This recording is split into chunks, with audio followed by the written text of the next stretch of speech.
안녕하세요. 오늘은 스마트 플레이스 사례를 하나 들고 왔는데요. 경기도 화성시에 위치한 낙곱새를 판매하고 있는 업체에 대한 사례 분석입니다.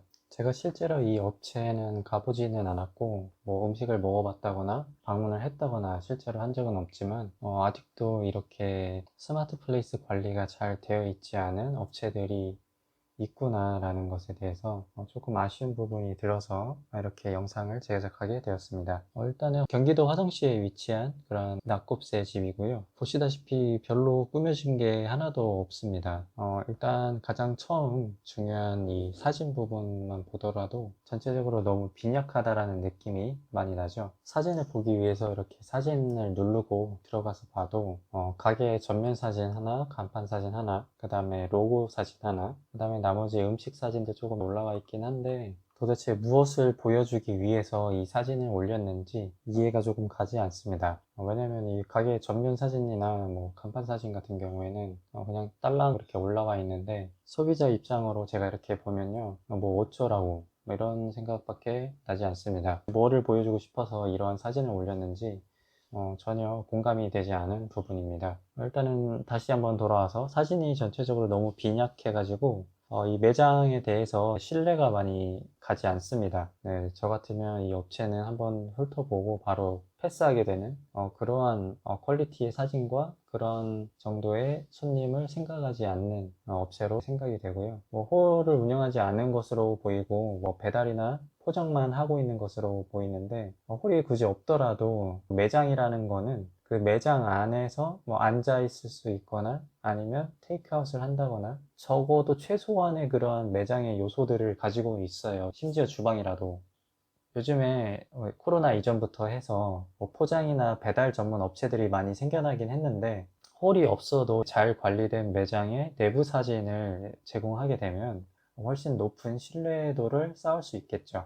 그리고 메뉴 사진도 이렇게 봤을 때는 배달 또는 포장을 주로 하는 업체이기 때문에 이렇게 포장 용기에 담겨진 음식 사진들을 올려두셨는데요.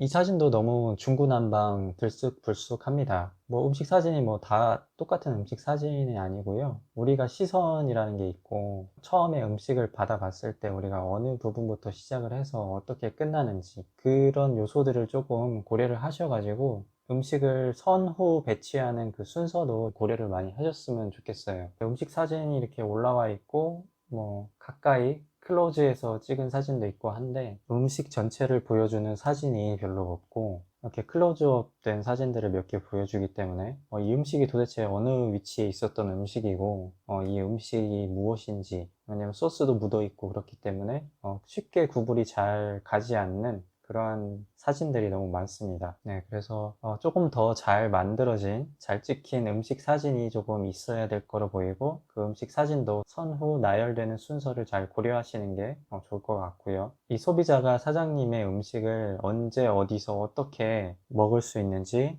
또는 어떻게 만들어 먹을 수 있는지, 어떻게 기획된 음식인지 조금 시각적인 이미지로 잘 표현할 수 있는 게 중요해 보이고요. 왜냐면 이 낙곱새 집에서 주는 음식이 일부는 반조리의 형식을 띠기 때문에 어떤 식으로 이게 조리되어서 먹을 수 있는지, 그리고 여기에 회가 지금 이렇게 올라와 있는데 회사진도 왜 회사진이 갑자기 있는지 이 부분에 대해서 조금 이해가 되지 않습니다. 가게 사진을 봤을 때도 가게가 너무 꽉 막혀 있고 막아두어 있기 때문에 접근하기가 조금 무섭습니다. 요즘 같은 시기에 더더욱 이렇게 까맣고 음침한 곳은 조금 꺼려지게 될 것 같은데 마치 여기 들어오지 말라, 여기 보지 말라 라고 이렇게 막아놓은 느낌입니다. 장사가 잘 되려면은 여기 봐라, 일로 들어와라 라는 느낌으로 외부 인테리어든 내부 인테리어든 세팅이 되셔야 되는데 여기 보지 말고 오지 말고 이런 식으로 세팅이 되어 있는 것 같아서 조금 상당히 많이 아쉬운 느낌입니다. 아무래도 개방감을 조금 많이 살려서 소비자가 접근하기 쉽도록 이런 장치들을 곳곳에 마련해 두는 게 좋겠습니다. 어느 돈가스 집을 한 사례로 한번 예를 들어보면 이 업체도 포장 전문 매장인데요. 이렇게 투명한 유리 부분도 있고, 뭐 음식에 대한 사진이라던가 가게에 대한 그 정보를 담은 사진들을 붙여 놓아서 개방감과 함께 정보 전달이 될 수 있는 그러한 가게의 익스테리어를 세팅이 되어 있어서 아무래도 손님이 조금 더 쉽게 들어올 수 있게 장치들을 곳곳에 마련해 둔 것이 눈에 보입니다. 이렇듯이 조금 개방적인 모습, 그 다음에 손님들이 조금 더 접근하기 쉬운 그러한 세팅이 잘 될 수 있도록 조금 개선을 해보시면 어떨까 라는 생각이 드네요. 그리고 올려둔 사진 중에서 로고도 상당히 채도가 이 색상의 그 밝기라고 해야 되나요? 이 명쾌함이라고 해야 되나요? 이 채도가 낡기 때문에 되게 어두워 보이고 오래돼 보이고 그러한 느낌이 조금 많이 듭니다. 그래서 같은 사진이라도 뭐 요즘에 어플로도 그 사진의 조명, 감도, 뭐 색감 이런 것들을 충분히 쉽게 개선을 할 수 있거든요. 그런 것들을 하셔가지고 이런 곳에 올려야지 이렇게 좀 어두침침한 이런 느낌까지 더해지면 조금 더 손이 가지 않는 매장으로 보이게 됩니다. 또 매장 이름이 어느 정도는 다른 매장보다 조금 독특했고 그 뜻이 솔직히 막 좋은 뜻까지는 아닌 것 같아요. 근데 왜 이러한 이름을 선택한 이유가 뭔지 조금 더 소비자들한테 잘 인식이 되고 잘 포지셔닝이 될 수 있도록 장치를 조금 마련하셔야 될 것 같고요. 노이즈 마케팅이라고 하듯이 뭐 요즘에는 뭐 이거 좋습니다, 이게 좋습니다 이런 식으로 말을 하는 것보다 그거 하면 안 되고 이게 맞습니다, 오히려 오지 마세요, 하지 마세요 이런 약간 부정적인 거를 조금 더 보여주는 그런 식의 마케팅이 어느 정도 잘 먹히기도 하죠. 그래서 뭐 우리 집은 뭐 일반적인 쌀을 사용하지 않습니다. 뭐 특 A 등급의 쌀만을 사용합니다. 이런 식으로 뭘 하지 않습니다. 대신에 우리는 더 좋은 무언가를 합니다. 이런 식으로 사용을 할 수 있는 그 음식점에 대한 컨셉에 대해서 더 명확하게 보여줄 수 있는 부분이 개선이 되어야겠다라는 생각이 들고요. 로고라든가 이런 거 아까 말씀드렸다시피 뭐 색감이 좀 더 밝아야 되고 뭐 재료 같은 부분이 이 안에 들어가 있는데 좀 더 눈에 띌 수 있도록 재료가 만약에 좋은 재료를 사용이 된다면 로고 안에 있는 그 재료에 대한 색감이라든가 아니면 이 전체적인 로고에서 그 재료들이 부각되는 정도라든가 이런 것들을 조금 더 조정을 해 보시고 뭐 로고 하나 제작을 하는 거 혹은 로고를 개선을 하는 거가 그렇게 많은 돈이 들어가진 않아요. 큐몽이라든가 이런 사이트 또는 저희도 좋고요. 많이 이용을 하셔서 로고가 만약에 부족하다 하면은 사람들한테 더 잘 인식이 될 수 있도록 우리 가게의 포지셔닝이 더 쉽게 더 빠르고 명확하게 그 소비자들의 인식에 남을 수 있도록 좀 개선하는 것도 좋은 방법입니다. 그리고 업체에서 제공하는 사진의 양이 너무 적어요. 음식 사진, 뭐 매장 사진, 뭐 총 합치면 한 열 몇 장 올라와 있는 것 같은데, 아무래도 정보가 많이 담겨져 있는 사진이 아니고 클로즈업 된 사진 위주이기 때문에 내가 이 사진을 보면서 얻을 수 있는 정보의 양이 한번 쓱 봤을 때 거의 대부분 이 집은 무엇을 하는 집이고 어떻게 하는 집이고 어떠한 느낌의 집이라는 게 확 들어와야 되는데 전부 다 분산이 되어 있고 좁기 때문에 전체적으로도 볼 수 있는 부분이 없습니다. 가장 중요한 뭐 대표 메뉴 어떻게 생겼는지, 어떠한 이름인지 이런 것들에 대한 정보도 많이 누락이 되어 있기 때문에 소비자들이 조금 더 잘 알 수 있도록 더 빠르고 쉽게 알 수 있도록 그렇게 사진을 올려주시는 것이 좋을 것 같고 말씀드렸던 내부 인테리어 혹은 외부 인테리어를 잘 볼 수 있도록 소비자들은 꼭 이런 것들을 확인을 하고 매장을 찾아가거든요.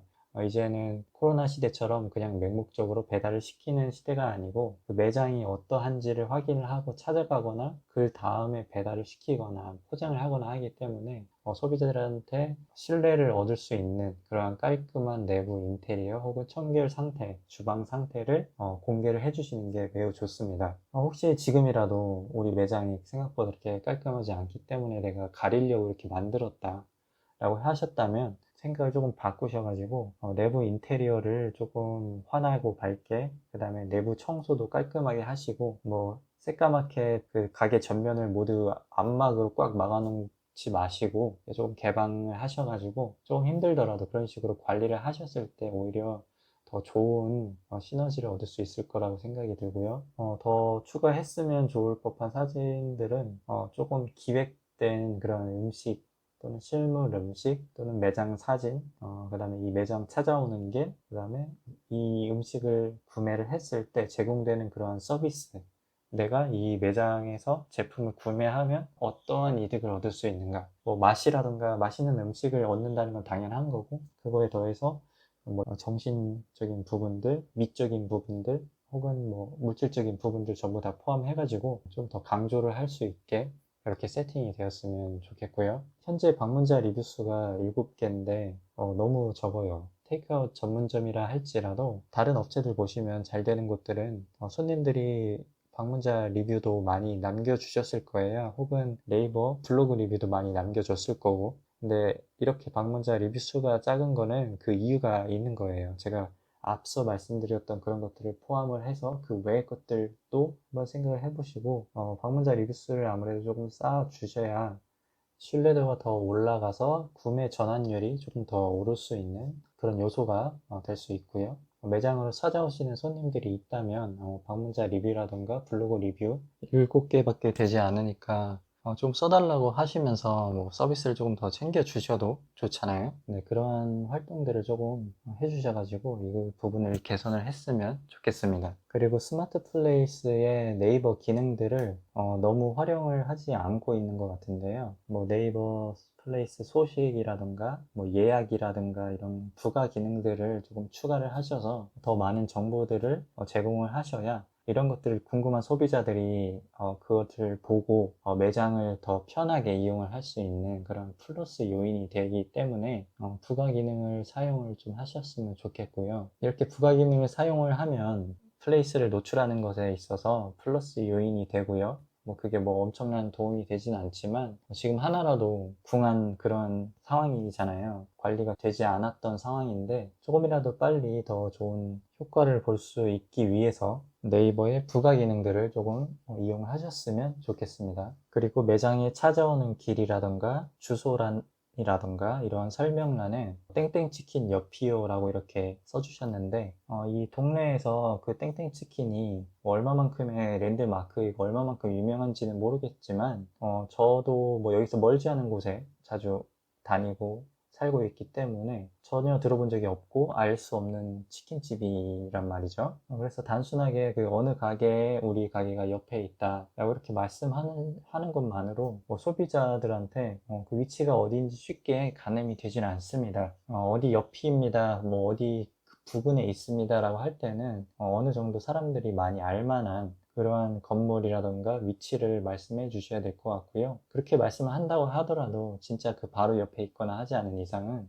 조금 더 상세하게 우리 위치가 어디에 있는지, 어떻게 오는 것이 편한지 그런 것들을 소비자들을 위해서 잘 설명해 주시는 게 조금 더 소비자들이 이 방문을 해야겠다라는 그 결정을 내리기까지의 허들을 낮출 수 있는 요소가 되겠습니다. 그리고 매장 전화번호가 지금 현재 휴대전화로 되어 있는데요. 자기의 전화번호가 이렇게 막 노출되는 거가 저만 같아도 어떤 매장에다가 전화를 해서 주문을 하려고 하는데 그러면 이제 전화를 하는데 그 매장 전화번호가 휴대폰 전화번호예요. 그러면 내가 전화를 하면 저의 전화 기록이 남는다라는 거는 이 휴대 전화번호만 본다고 하면 바로 상상이 된단 말이에요. 근데 유선 전화번호, 그 흔히 보이는 그런 전화기에서 울리는 그런 매장 전화번호를 적는다고 했을 때는 그게 그렇게 많은 거부감이 들지 않습니다. 사람이 무언가를 결정을 할 때는 이성적인 요소보다 감정적인 요소가 많이 작용을 하기 때문에 저 같으면 휴대전화번호가 있다면 전화를 걸고 싶은 생각이 조금 많이 떨어질 것 같고요. 이렇게 매장 전화번호가 없다면 네이버에서 제공하는 스마트콜 같은 경우도 사용을 하실 수 있어요. 이거는 무료로 사용이 가능하기 때문에 게다가 전화를 할 때 손님이 들을 수 있는 안내 멘트도 거기에 남길 수 있기 때문에 추천드립니다. 그리고 매장 소개글 같은 경우에는 어떻게 보면 사진 다음으로 가장 중요한 부분인데 조금 더 흡입력 있는 소개글이 좀 들어오셔야 될 것 같아요. 매력적인 요소, 사장님이 생각했을 때 우리 매장을 돋보일 수 있게 하는 매력적인 요소를 최대한 상단에 노출시켜서 보다시피 이렇게 펼쳐보기 하기 전에는 세 줄이 최대로 볼 수 있는 영역이란 말이죠. 그런데 이제 이 세 줄만 보고서 그 다음에 정보를 얻고 싶다라고 할 수 있게끔 조금 더 흡입력 있는 거 중요할수록 상단에 노출을 하는 게 좋겠습니다. 타 업체의 예시를 보면은 참 좋은 벤치마킹을 할 수 있게 되는데, 차별화될 수 있는 그런 요소를 좀 고려하셔가지고 최대한 앞쪽으로 위치를 하시면 더 좋은 효과를 보실 수 있습니다. 그 다음에 말씀드렸던 이 타 업체의 예시 같은 데서 보시다시피 이렇게 이벤트를 통해서 매장 이용을 좀 더 유도를 할 수가 있죠. 네, 그리고 외식업의 특성상 이렇게 SNS를 꾸준하게 운영을 하시고 이런 것들을 노출을 하셔가지고 조금 더 좋은 효과를 얻으실 수 있습니다. 메뉴 부분 같은 경우에는 메뉴의 뭐 재료라든가 맛, 특징 등에 대한 설명이 함께 있으면은 조금 더 유효하게 작용을 할 텐데요. 이렇게 배민을 캡처하셔가지고 배민의 메뉴판 이 부분을 이렇게 올리시는 거는 그렇게 하는 것보다는 따로 자기만의 그 메뉴판을 만드셔가지고 사진이 들어가 있는 그런 메뉴판을 올리시는 게 훨씬 더 좋고요. 여기에 밀키트를 제가 사용하는지 안 하는지는 잘 모르겠는데요. 아무래도 밀키트가 맞는 표현인 것 같고, 만약에 그렇다면 밀키트라고 수정을 해주셔야 될 것 같고, 메뉴 가격이 또 이렇게 가장 비싼 대짜 기준으로 다 작성이 되어 있는 걸로 보이는데, 우선 소비자들이 가격에도 민감을 하기 때문에 이렇게 비싸면 쳐다보지도 않고 벌써부터 이제 이탈하는 경우가 생길 수 있기 때문에 가격의 그 순서라던가 위치라던가 이런 것들도 조금 전략적으로 잘 생각을 하셔가지고 내가 대자의 기준으로 된 가격을 먼저 노출을 할 건지 아니면 좀 더 저렴한 소자의 가격을 먼저 노출을 해서 점진적으로 가격을 높여가는 방식으로 택할지 선택을 하셔야 될 것 같고, 무조건 대자로 이렇게만 때려 넣는 거는 조금은 가격에 민감한 소비자들을 조금 더 쉽게 이탈을 시킬 수 있는 그러한 요소이지 않을까 생각이 들고, 배달의 민족을 만약에 이렇게 사용을 하고 계시다고 보여지는데, 네이버 스마트 플레이스의 메뉴가 배달의 민족과 이렇게 연동이 돼요. 그래서 배달의 민족에서 수정을 하시면 자동으로 이 네이버 플레이스에 있는 이 메뉴, 즉 배달의 민족과 연동되어 있는 이 메뉴 부분이 함께 연동이 되어서 업데이트가 되기 때문에 차라리 이러실 거면 배달의 민족과 연동을 해 두시는 것이 더 좋아 보입니다. 그 다음에 방문자 리뷰가 이렇게 있는데, 첫 번째로 보이는 손님이 도도해요라는 이런 리뷰를 적어 주셨는데, 그 아래에 진짜 맛있어요라는 리뷰 같은 경우에는 누가 보더라도 참 좋은 리뷰잖아요, 맛있다라는. 근데 이제 도도헤어는 어떠한 의미인지는 잘 모르겠어서 아무래도 좋은 리뷰가 상단에 위치할 수 있도록 꾸준하게 리뷰를 다는 것을 유도를 하셔서 좋은 리뷰가 항상 상단에 위치할 수 있도록 이것도 노력을 해주시는 것이 좋아 보입니다. 간단하게 이 업체에 대해서 사례 분석을 한번 해봤는데요. 근데 간단하게 훑어보는 이 5분이라는 시간 안에 이 소비자들이 우리의 음식을 사 먹을 수 있도록 최대한 설득을 시켜야 되는데, 그 어떠한 설득도 저는 당하지 않았어요. 사장님이 그만큼 손 놓고 있는 가게구나, 이렇게 손 놓고 있는 가게를 내가 리스크를 안고서 이렇게 사 먹어야 되나, 다른 가게 사 먹는 게 더 낫겠다라는 생각이 들 수밖에 없죠. 다른 사장님들도 보셨다시피 자기 스마트 플레이스를 제3자의 입장, 소비자의 입장에서 한번 들여다보시고, 이 음식점을 내 음식점이라 생각하지 마시고 경쟁자 음식점이라고 생각을 하시고, 여기 경쟁자 음식점 이렇게 있는데 나라면 여기에서 음식을 사 먹을까? 라고 한번 고민을 한번 해보세요. 그러면 정말 내가 어느 부분이 조금 설득을 하고 있는데 먹히지 않는구나, 이렇게 접근하면 안 되겠구나 라는 생각을 아마 하실 수 있게 될 거예요. 스마트 플레이스 되게 쉬우면서도 어려운데 꼭 중점적으로 생각을 하셔서 진행을 해야 되는, 관리를 해야 되는 그러한 채널이 그야말로 네이버의 스마트 플레이스니까요. 꼭 신경을 쓰셔서 잘 관리를 하셨으면 좋겠습니다.